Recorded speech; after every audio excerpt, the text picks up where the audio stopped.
Okay, we're covering serial D there, page 69. We'll cover serial D and serial E in this recording. This is your tanker specialization course student book, page 69, chapter 4, serial D, filling and discharge systems. Okay. Um, okay.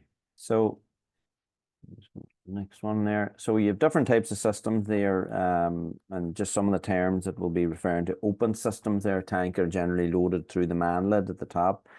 Tank is open to the atmospheric or to the atmosphere, and vapors escape through the man lid. Okay, so that's like an open system. Um, the loading system used in an open system like that is top loading, so loading via the hose down and through the man lid, and the loading arm should sit at the base, go right down to the base of the tank to avoid the whole idea of splash loading.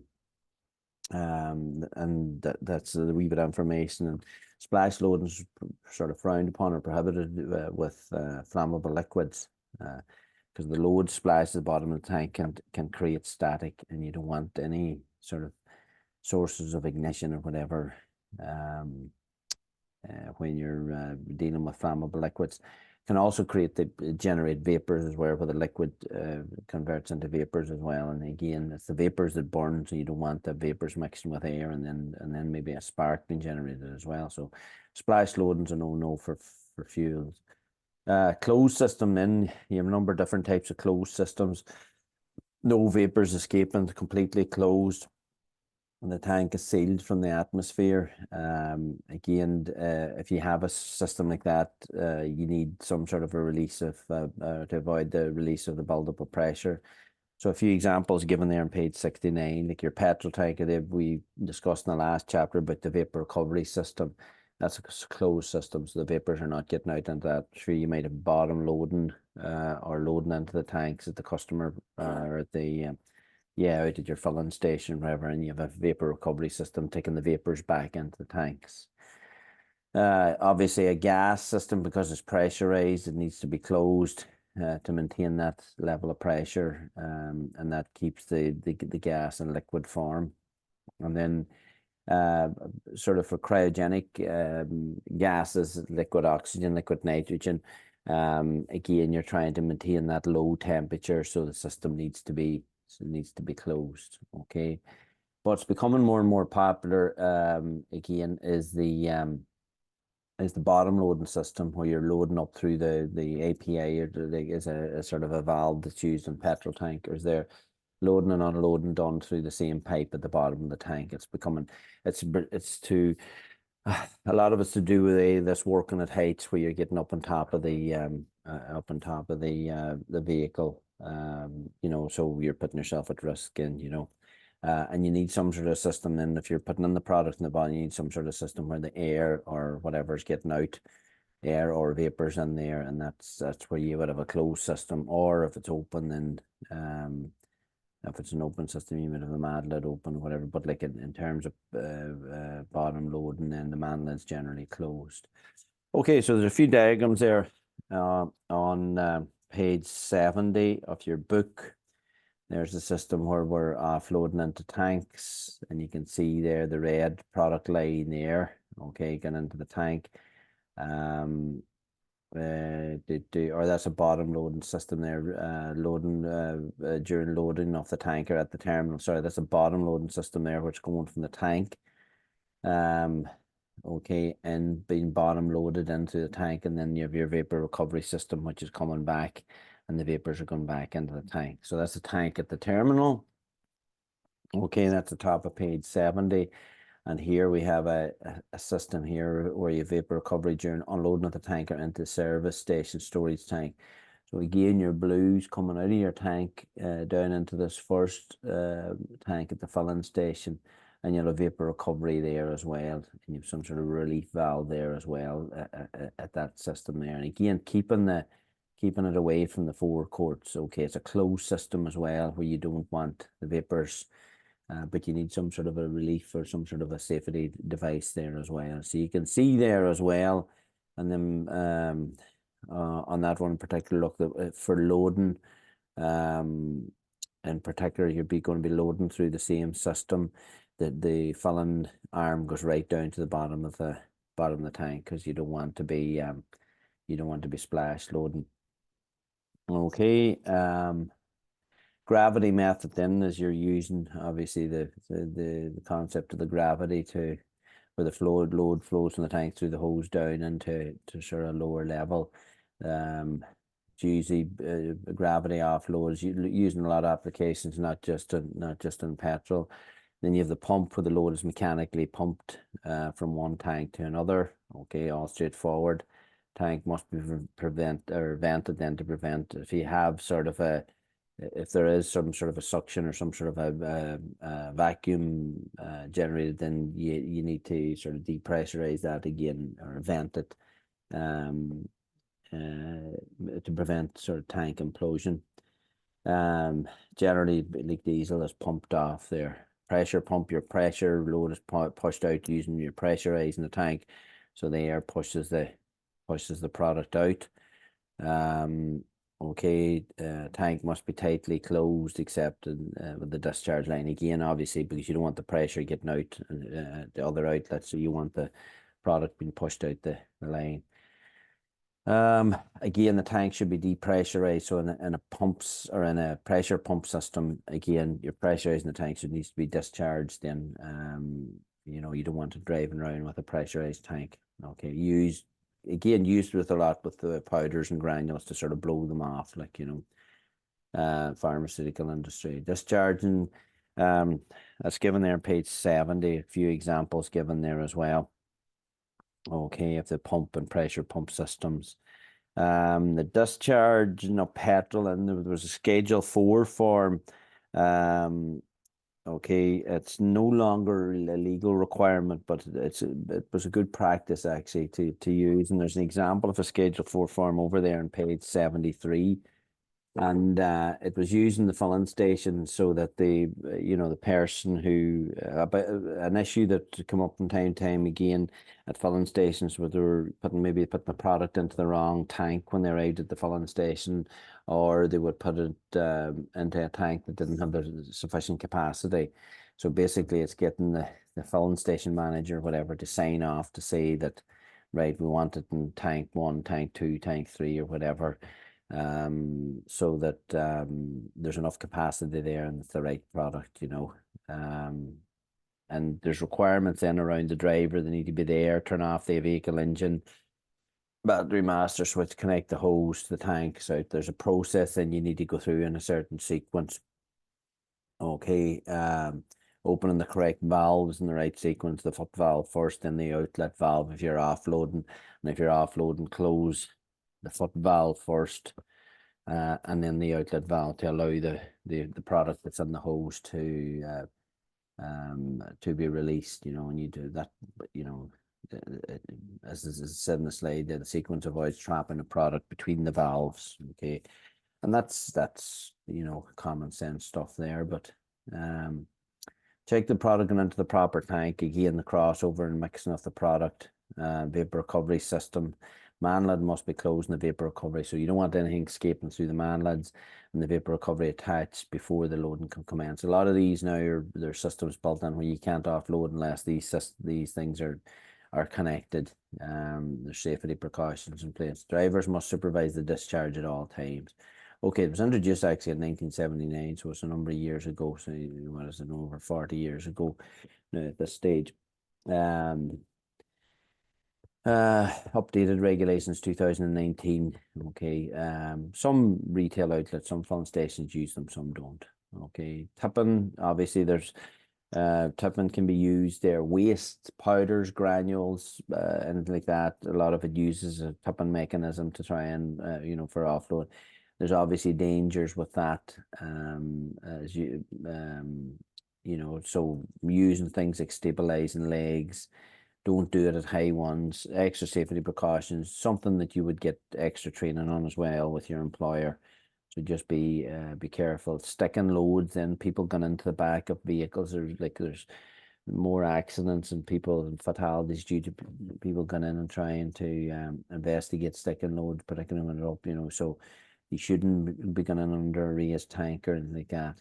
tipping tank should not be raised. The overhead power lines is another one that you need to be careful with, you know. There's one that was offloading the, you know, there's a pressure system as well where they were pumping it was, I think it was just sugar granules into a large vat like that in one of the local factories. And again, they were using the sort of tipping mechanism to help with the process, you know.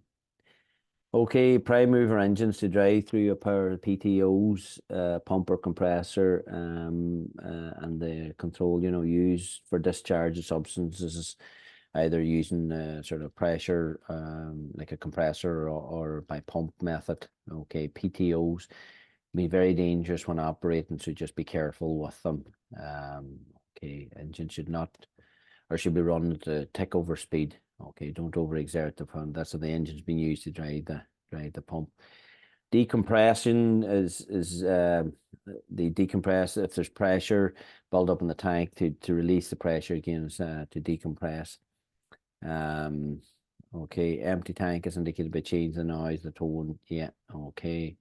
Hoses, pipelines, all that should be decompressed as well, because you can get the build-up of pressure along the outlet system.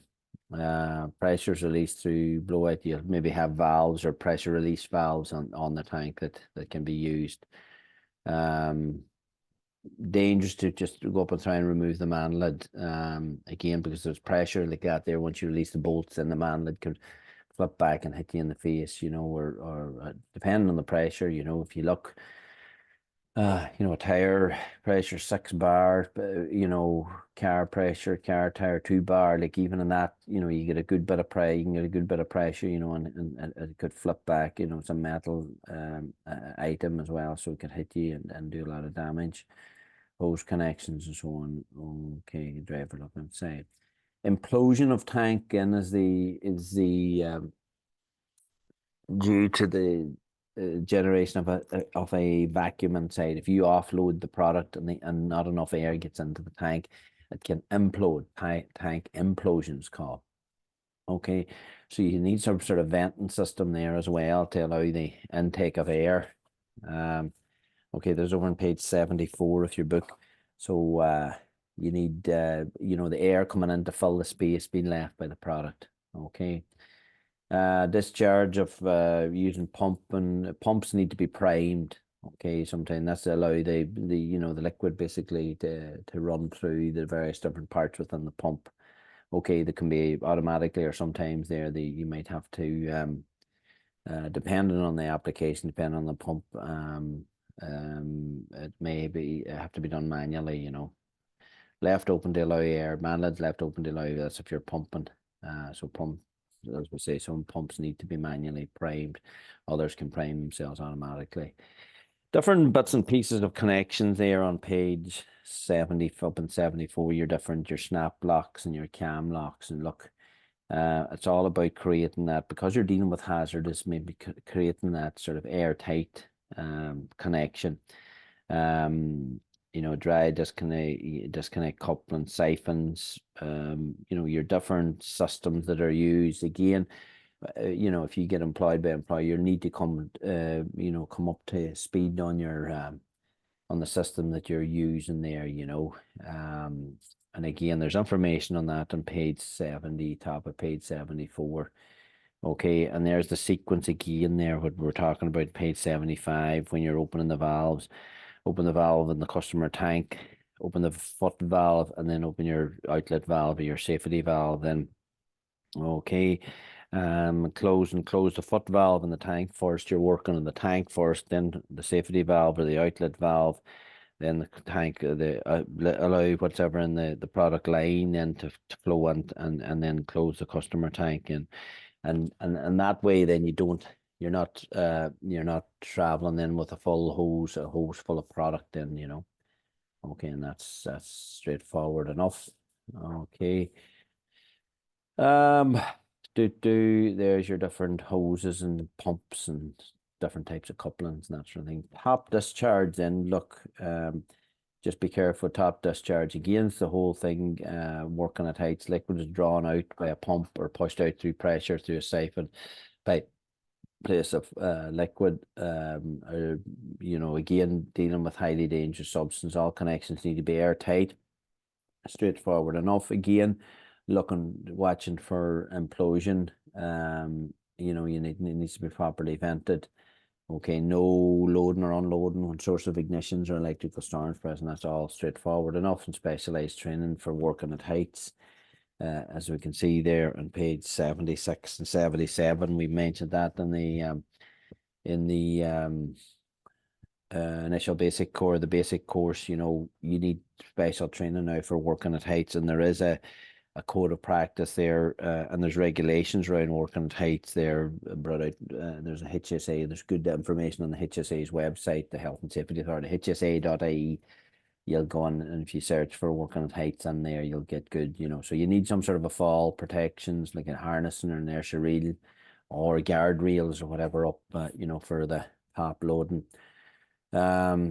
Inside the gantry, proper steps and guard rails. Again, a lot of the places, particularly the bigger gantries and all, you have to wear PPE, and they only allow certain people, and you have to do maybe an induction program before you go into these places. Okay. Don't jump from the lorry. Use the steps provided. No any damage or slippy surfaces or structures. Beware of them and report them to your employer if there is a problem.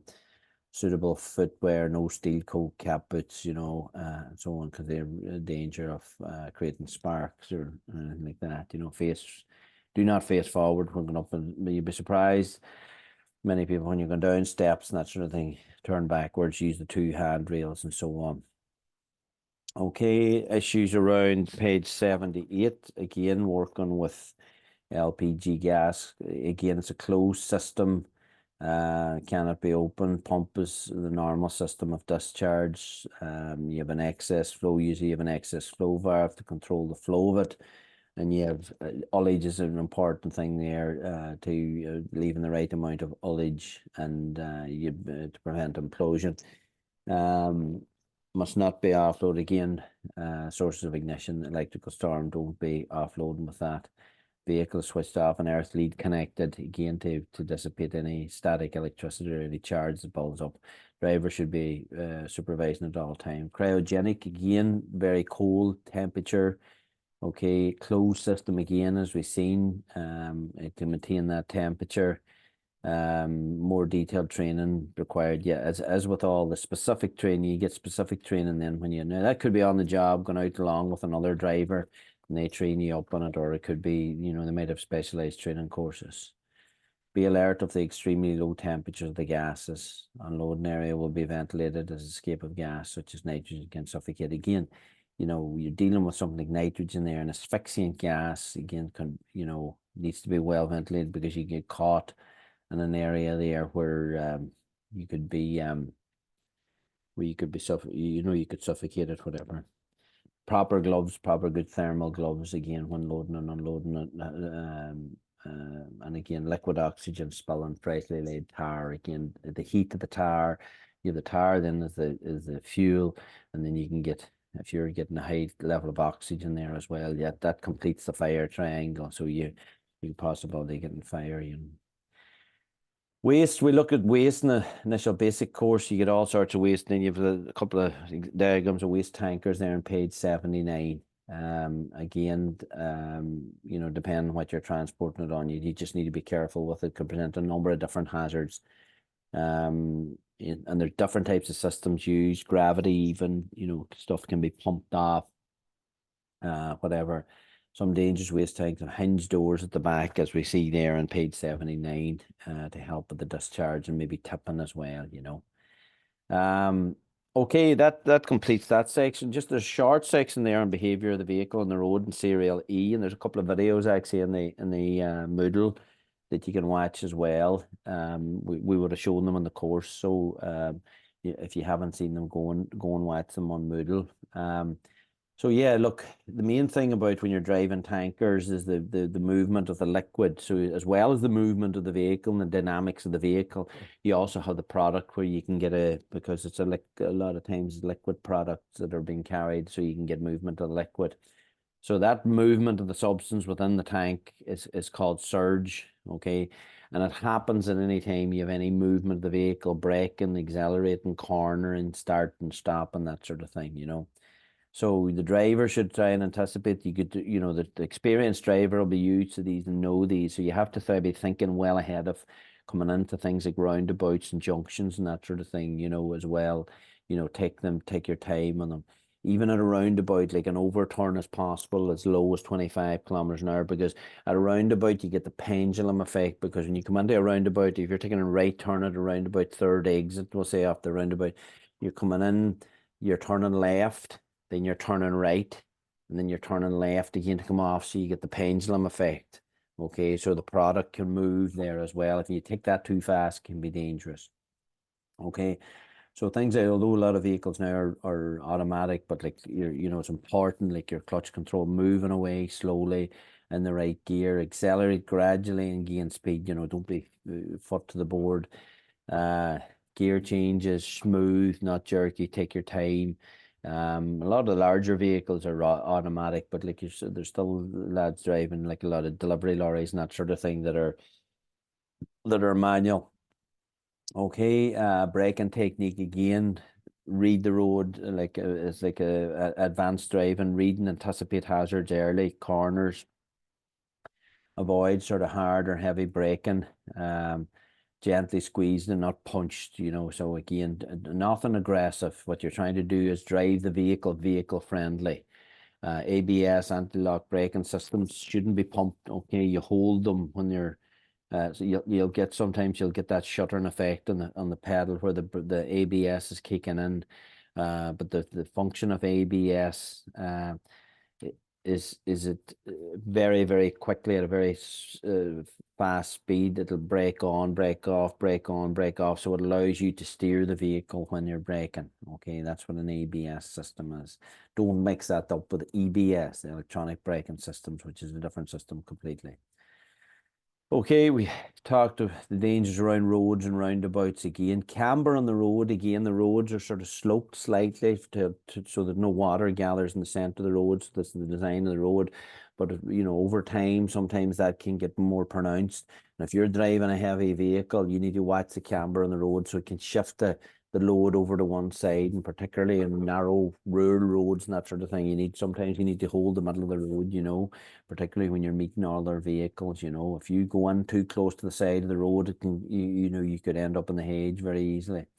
Sharp corners, obviously junction, just get your speed right coming into them. Okay.